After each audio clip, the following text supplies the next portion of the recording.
Assalomu alaykum hurmatli obunachilar.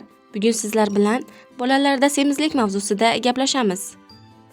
Semizlik bolaning tanasida ortiqcha yog' to'planishi bo'lib, odatda tana massasi indeksi va yoshga mos o'sish jadvallari orqali baholanadi.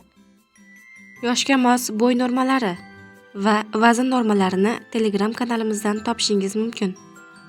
Telegram kanal silkasini kommentariyada yozib qoldiramiz. Bolalarda semizlik bir nechta omillar ta'sirida rivojlanadi. Birinchisi noto'g'ri ovqatlanish, fast food, shirinliklar, gazlangan ichimliklar va ortiqcha kaloriya iste'moli. Ikkinchi sabab kam harakatlilik, telefon, televizor yoki kompyuter oldida ko'p vaqt o'tkazish, jismoniy faollikning kamligi.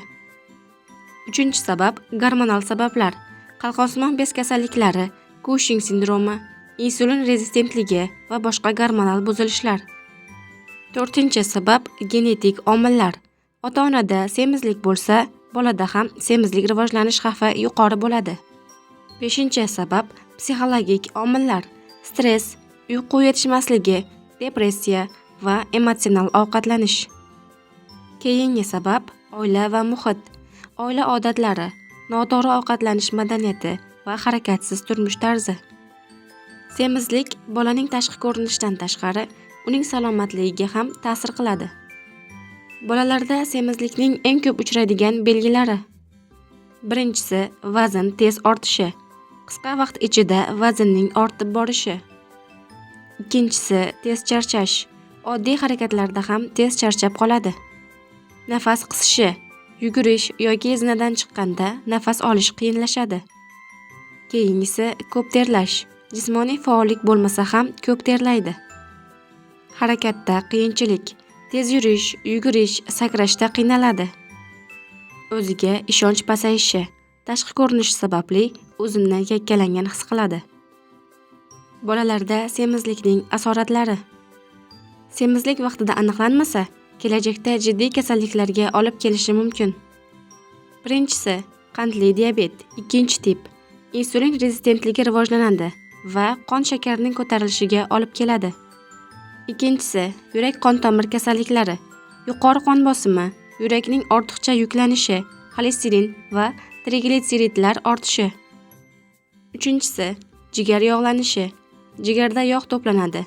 Bu esa jigar yallig'lanishi va sirrozga olib kelishi mumkin.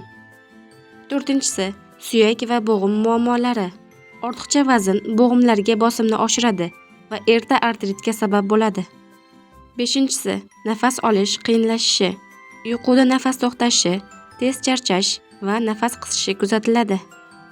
Oltinchisi gormonal buzilishlar, erta pubertat, menstruatsiya buzilishlari, gormonal muvozanatning buzilishi.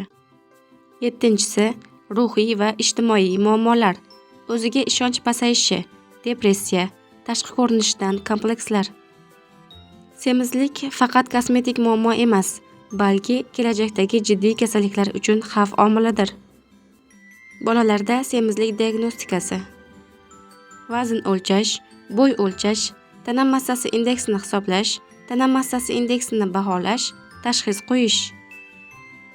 Bolalarda semizlikni davolash va boshqarish. Semizlikni davolashda asosiy maqsad vaznni kamaytirish emas, balki sog'lom turmush tarzini shakllantirishdir. Asosiy yondashuvlar. Birinchisi ovqatlanishni to'g'rilash.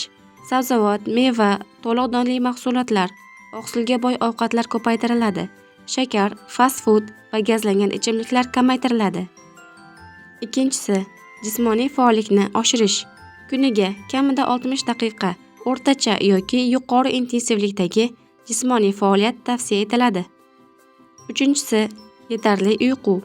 Bolalar yoshiga qarab kuniga 8-10 soat sifatli uyquga muhtoj. To'rtinchisi oila ishtiroki. Sog'lom odatlar butun oila tomonidan qo'llab-quvvatlanishi va birgalikda amal qilinishi kerak. Beshinchisi doimiy nazorat va mutaxassis yordami. Pediatr yoki endokrinolog nazorati ostida muntazam kuzatuv va mos yondashuv zarur.